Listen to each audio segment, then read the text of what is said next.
Saat itu masyarakat Madinah kekeringan, butuh air, dan ada sumur yang untuk mendapatkan air harus dibeli dengan harga yang mahal. Maka Nabi SAW menyentuh hati para dermawan, para muhsinin, para donatur-donatur. Siapa yang mau membeli sumur itu, baginya surga. Bukankah Nabi SAW mampu untuk mengangkat tangannya lalu kemudian memohon kepada Allah Subhanahu wa Ta'ala agar supaya diturunkan hujan, bahkan bisa saja akan ditemukan sumur, akan terpancar dari bumi ini sumur, tidak perlu lagi meminta-minta. Ini semua sesungguhnya merupakan petunjuk kepada kita bahwa mereka yang memiliki harta, sebaik-baik harta itu di tangan orang saleh, dan kemudian untuk meminta, memotivasi orang untuk bisa berinfak di jalan Allah Subhanahu wa Ta'ala, itu bukan masuk dalam kategori meminta-minta yang dilarang. Salawat beserta salam kita haturkan kepada Nabi kita Nabi Muhammad sallallahu alaihi wasallam, kepada para sahabatnya, para keluarganya, para pengikut setia beliau hingga yaumil qiyamah. Selanjutnya selaku khatib mengingatkan kepada diri khatib sendiri dan kepada kita semua untuk senantiasa meningkatkan ketakwaan kita kepada Allah Subhanahu wa Ta'ala. Takwa dalam arti yang sebenar-benarnya bertakwa, melaksanakan segala perintah Allah Subhanahu wa Ta'ala dengan penuh ketundukan, rasa harap akan balasan dari Allah Subhanahu wa Ta'ala, dan menjauhi segala apa yang dilarang oleh Allah dan Rasulnya dengan penuh rasa takut akan iqab dan azab dari Allah Subhanahu wa Ta'ala. Sidang Jumat yang dirahmati Allah Subhanahu wa Ta'ala, potret kehidupan yang ideal adalah potret kehidupan Nabi sallallahu alaihi wasallam. Tak seorang pun manusia di permukaan bumi ini selain para nabi dan rasul yang menjadi uswah dan qudwah yang sempurna. Manusia setinggi apapun ketaatan dan ketakwaannya kepada Allah Subhanahu wa Ta'ala, maka dari sisi-sisi tertentu kita akan kecewa dengan sikap dan perilakunya, karena sesungguhnya setiap orang memiliki kesalahan. Uswah dan qudwah yang paling utama, yang tidak ada kesalahan dan terjaga dari kesalahan adalah Nabi sallallahu alaihi wasallam.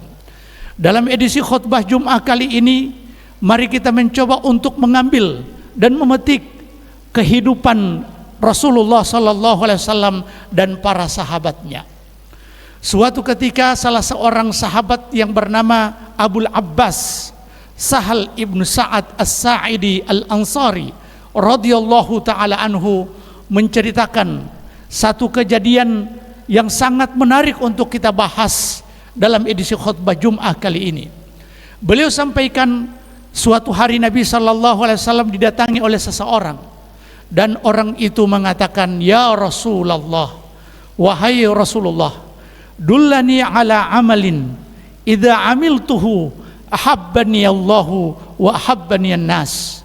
Wahai Rasulullah, tunjukkan kepadaku satu amalan yang kalau amalan itu kulakukan, niscaya Allah Subhanahu wa Ta'ala mencintaiku dan orang-orang mencintaiku. Mendengar pertanyaan ini, Rasulullah sallallahu alaihi wasallam menjawab dengan dua wasiat. Yang pertama, izhad fid dunya yuhibbakallah. Zuhudlah terhadap dunia, niscaya Allah Subhanahu wa Ta'ala mencintaimu. Wazhad fima indan nas yuhibbakan nas. Dan zuhudlah engkau terhadap apa yang ada di tangan manusia, niscaya manusia akan mencintaimu. Hadis ini diriwayatkan oleh Ibnu Majah. Sidang Jumat yang dirahmati Allah Subhanahu wa Ta'ala, kisah yang menarik untuk kita angkat ke permukaan untuk memperbaiki paradigma berpikir kita tentang hidup dan kehidupan ini, tentang orientasi kehidupan ini. Kira-kira apa yang kita cari dalam kehidupan ini?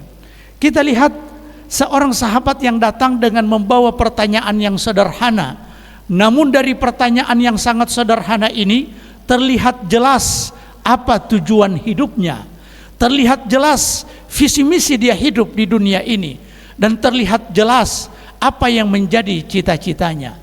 Ternyata yang menjadi cita-citanya adalah mendapatkan cinta Allah Subhanahu wa Ta'ala. dan juga mendapatkan dan meraih cinta manusia. Sebuah cita-cita yang kelihatannya sangat sederhana untuk diukur dengan tutur kata dan kalimat, namun sesungguhnya di balik dari kata-kata yang singkat ini menggambarkan orang itu memiliki cita-cita yang sangat tinggi. Kira-kira apa yang ada di benak kita ketika ada orang yang hidup di dunia ini, orientasinya adalah ingin menggapai cinta Allah Subhanahu wa taala. Apa yang ada dalam pikiran kita ketika ada orang yang hidup dalam kehidupan ini, yang dia inginkan adalah kecintaan yang menciptakannya, yaitu Allah Subhanahu wa taala. Dia sadar bahwa sesungguhnya ketika cinta Allah Subhanahu wa taala sudah didapatkan, maka sesungguhnya dia telah mendapatkan anugerah yang sangat luar biasa. Sebagaimana di dalam hadis Nabi sallallahu alaihi wasallam, dalam sebuah hadis yang cukup panjang, penggalan hadisnya, "Idza ahbabtuhu," apabila aku telah mencintainya, mencintai hamba yang mendekatkan diri kepada Allah dengan hal-hal yang sunnah, dan itu cara kita untuk menggapai cinta Allah. Allah menyampaikan bahwa idza ahbabtuhu, jika aku mencintainya, kuntu sam'ahu alladhi yasma'u bihi, maka aku adalah pendengarannya yang dipakai untuk mendengarkan, wa basarahu alladhi yubsiru bihi, dan penglihatannya yang dia pakai untuk melihat, wa yadahu alladhi yabtishu biha, dan tangannya yang dipakai untuk melakukan kegiatan-kegiatan memukul dan seterusnya, wa rijlahu alladhi yamshi biha, dan sesungguhnya aku menjadi kakinya yang dipakai untuk berjalan. Kira-kira dalam benak kita, orang yang pendengarannya yang Allah Subhanahu wa taala sampaikan bahwa Allah adalah pendengarannya yang dipakai untuk mendengar, penglihatan yang dipakai untuk melihat, dan seluruh anggota badannya semuanya mendapatkan taufik dari Allah Subhanahu wa taala. Tidak sampai di situ, ketika dia meminta, wa idza sa'alani la u'tiyannahu, jika dia telah memohon kepadaku maka sungguh aku akan memberi, dan apabila dia memohon ampun kepadaku maka aku akan ampuni. Inilah orientasi sahabat yang datang kepada Nabi sallallahu alaihi wasallam dalam kehidupannya sangat sederhana. Dia tidak bermuluk-muluk hidup ini. Yang dia inginkan adalah bagaimana menggapai cinta Allah Subhanahu wa taala. Sidang Jumat yang dirahmati Allah Subhanahu wa taala, dan terlihat jelas bahwa sesungguhnya kecintaan kepada Allah Subhanahu wa taala ini yang paling utama. Adapun cinta manusia itu dia akan mengikuti, dia akan tunduk terhadap cinta Allah Subhanahu wa taala. Dan karena itulah sahabat ini meminta dan bertanya kepada Nabi sallallahu alaihi wasallam, kira-kira amalan apa yang dia lakukan sehingga dia bisa menggapai cinta Allah dan juga menggapai cinta manusia. Itu artinya ketika didahulukan pertanyaan bagaimana menggapai cinta Allah, dia tahu bahwa sesungguhnya cinta Allah Subhanahu wa taala yang paling utama dan yang terdepan. Adapun cinta manusia itu di belakang, dan itu sesungguhnya dampak dari mencintai Allah Subhanahu wa taala. Ma'asyiral muslimin wa zumratal muwahhidin rahimakumullah. Dari sahabat ini kita belajar bahwa sesungguhnya dalam hidup ini mari kita jangan terlalu bermuluk-muluk. Kita sesungguhnya perbaiki persepsi dan cara pandang kita dalam kehidupan ini. Yang kita inginkan adalah bagaimana Allah Subhanahu wa taala mencintai kita. Dan kalau Allah Subhanahu wa taala sudah mencintai kita, maka efek positifnya begitu besar dalam kehidupan kita sebagaimana hadis yang telah kita sebutkan di atas. Kemudian yang kedua, juga idza habballahu 'abdan assalahu atau ista'malahu. Sesungguhnya jika Allah Subhanahu wa taala mencintai seseorang, maka orang itu akan dipergunakan oleh Allah Subhanahu wa taala. Bagaimana Allah Subhanahu wa taala mempergunakan seseorang? Sesungguhnya Allah akan berikan taufik kepada dia untuk melakukan kebaikan-kebaikan sebelum ajal menjemput dia. Dan ini dampak positif dari cinta Allah Subhanahu wa taala yang dicita-citakan oleh sahabat Nabi tadi. Sidang Jumat yang dirahmati Allah Subhanahu wa taala, selanjutnya untuk mencintai Allah Subhanahu wa taala atau untuk dicintai oleh Allah Subhanahu wa taala dan dicintai oleh manusia, bukan pekerjaan ringan, bukan simsalabim. Kita tidak bisa membeli cinta Allah Subhanahu wa taala dengan materi. Kita tidak mampu untuk membeli cinta manusia dengan materi. Sesungguhnya meskipun apa yang ada di dunia ini kita infakkan semuanya untuk menggapai cinta manusia, sesungguhnya itu tidak akan kita bisa beli. Mari kita lihat bagaimana Nabi sallallahu alaihi wasallam mengajari dengan sangat sederhana bagaimana cara bisa menggapai cinta manusia dan sebelumnya menggapai cinta Allah Subhanahu wa taala. Rasulullah sallallahu alaihi wasallam bersabda, "Izhad fid dunya yuhibbakallah." Zuhudlah engkau dalam kehidupan dunia ini, niscaya Allah Subhanahu wa taala akan mencintaimu. Ini syarat agar supaya kita bisa menggapai cinta Allah Subhanahu wa taala, bersikap zuhud terhadap dunia. Seperti apa zuhud terhadap dunia? Apakah zuhud terhadap dunia sudah tidak peduli dengan urusan dunia, lalu kemudian kita fokus untuk beribadah kepada Allah Subhanahu wa taala saja? Tidak seperti itu.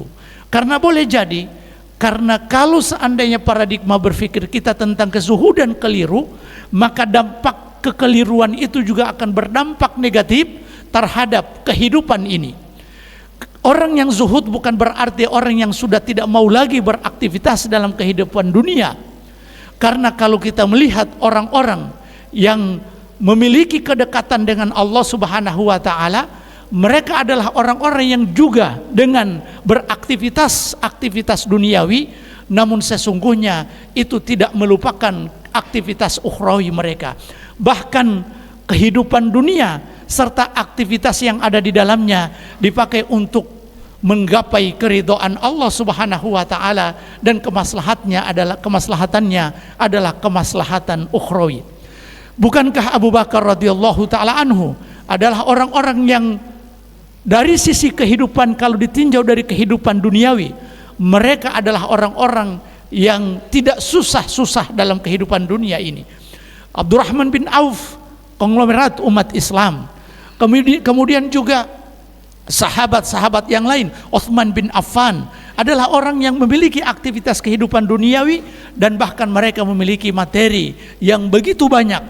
Namun sesungguhnya mereka memiliki materi, dan materi itu serta kekayaan itu ada dalam genggaman mereka dan tidak merasuk ke dalam hati mereka.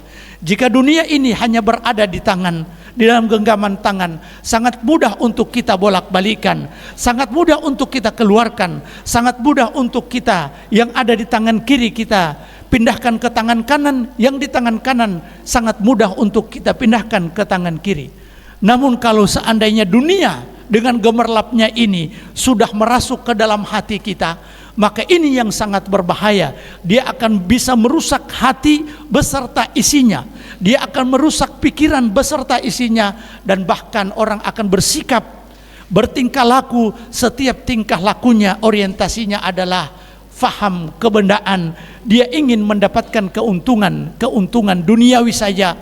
Maka khulasah atau singkatnya, bahwa sesungguhnya kezuhudan itu adalah silakan kita memiliki dunia, namun kemudian dunia ini tidak boleh merasuk ke dalam hati kita. Sebab urusan dunia ini sesungguhnya ini adalah pembagian dari Allah Subhanahu wa taala, karena ini juga bukan penentu orang itu mulia atau tidak.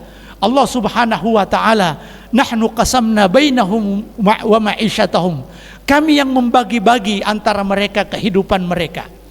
Yang sesungguhnya sebaik-baik harta itu berada di tangan orang yang saleh, sebagaimana kata Nabi sallallahu alaihi wasallam, ni'mal malus salih 'inda rajulin salih. Sebaik-baik harta adalah berada di tangan orang-orang saleh. Kalau orang-orang saleh atas nama kezuhudan lalu kemudian meninggalkan dunia untuk sekedar melegitimasi kemalasan mereka, untuk sekedar melegitimasi ketidakmampuan mereka untuk bertanggung jawab terhadap keluarga mereka, maka sesungguhnya ini adalah kezuhudan yang wabalan ala nafsihi wa ala nas, dan ini kezuhudan yang akan menjadi beban bagi dia dan menjadi beban bagi orang lain. Rasulullah sallallahu alaihi wasallam bersabda, kafa bil mar'i ithman idza dayya'a man ya'ul. Cukuplah manusia itu, cukuplah seseorang itu berdosa kalau dia menyia-nyiakan orang yang menjadi tanggungannya.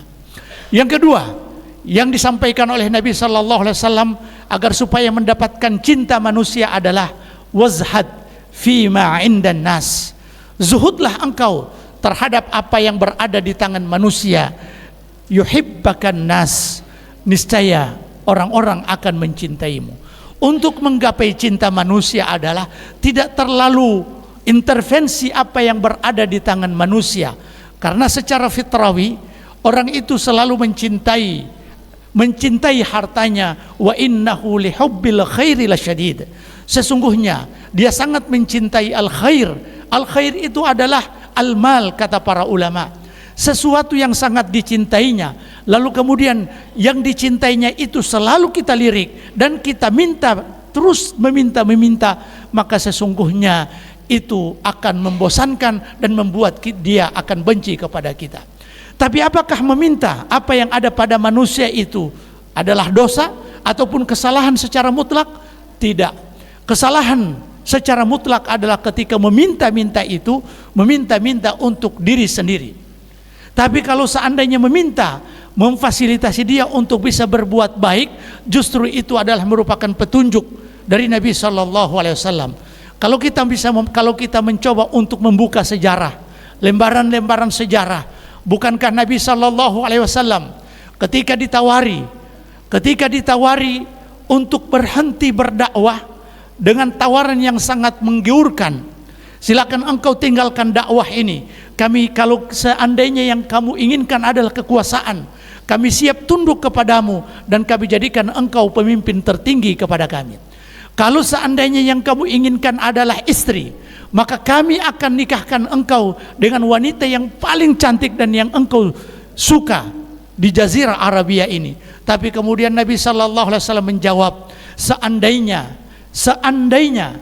kalian letakkan matahari di tangan kananku, bulan di tangan kiriku, aku tidak mau dan tidak akan berhenti dalam perjuangan ini. Kemudian di dalam perjuangan juga Nabi Sallallahu Alaihi Wasallam ditawari oleh malaikat untuk menjadikan gunung berubah menjadi emas. Kalau hitung-hitungannya, kenapa Nabi tidak mau? Bukankah gunung emas sebesar gunung ini kita pakai untuk membiayai perjuangan? Maka tentu kita tidak akan meminta-minta. Itu tidak Nabi lakukan. Yang Nabi lakukan adalah man yashtari li bi'r ma'unah falahul jannah. Siapa yang membeli sumur, maka dia akan mendapatkan surga. Saat itu masyarakat Madinah kekeringan, butuh air, dan ada sumur yang untuk mendapatkan air harus dibeli dengan harga yang mahal. Maka Nabi Sallallahu Alaihi Wasallam menyentuh hati para dermawan, para muhsinin, para donatur-donatur. Siapa yang mau membeli sumur itu, maka baginya surga. Bukankah Nabi Sallallahu Alaihi Wasallam mampu untuk mengangkat tangannya, lalu kemudian memohon kepada Allah Subhanahu wa Ta'ala agar supaya diturunkan hujan, bahkan bisa saja akan ditemukan sumur, akan terpancar dari bumi ini sumur. Nabi tidak perlu lagi meminta-minta. Ini semua sesungguhnya merupakan petunjuk kepada kita bahwa mereka yang memiliki harta, sebaik-baik harta itu di tangan orang saleh, dan kemudian untuk meminta, memotivasi orang untuk bisa berinfak di jalan Allah Subhanahu wa Ta'ala, itu bukan masuk dalam kategori meminta-minta yang dilarang. Yang meminta-minta yang dilarang itu adalah meminta untuk pribadi, mengemis untuk pribadi. Dan dalam ada ancaman Nabi Sallallahu Alaihi Wasallam bahwa sesungguhnya orang yang selalu meminta-minta untuk pribadinya, maka Allah akan bangkitkan dia di hari kiamat kelak dalam keadaan berjalan, sedangkan kepalanya tidak ada sepenggal daging pun yang ada di wajahnya. Na'udzubillahi min dzalik. Kenapa? Karena dia sudah tidak punya urat malu lagi. Sehingga Allah Subhanahu wa Ta'ala, dan tempat rasa malu itu di wajah, sehingga Allah Subhanahu wa Ta'ala balas bahwa sesungguhnya dia akan dibangkitkan di wajahnya sudah tidak memiliki lagi sepenggal daging. Barakallahu li wa lakum fil Qur'anil azim, wa nafa'ani wa iyyakum bima fihi minal ayati wadh-dzikril hakim wa taqabbala minni wa minkum tilawatahu innahu huwal ghafurur rahim.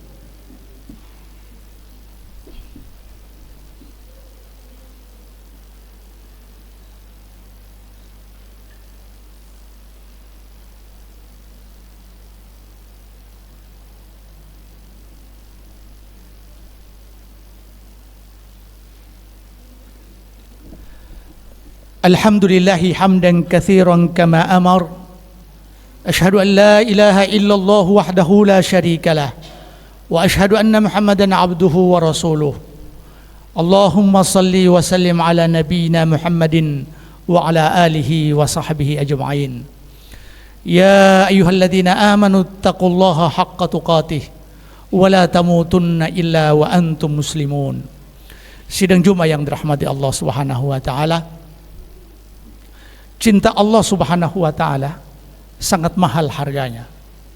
Banyak orang-orang yang soleh, orang-orang yang beriman, yang jujur dalam keimanannya, untuk menggapai cinta Allah Subhanahu wa taala, mereka harus tebus, bahkan harus mengorbankan nyawa mereka satu-satunya.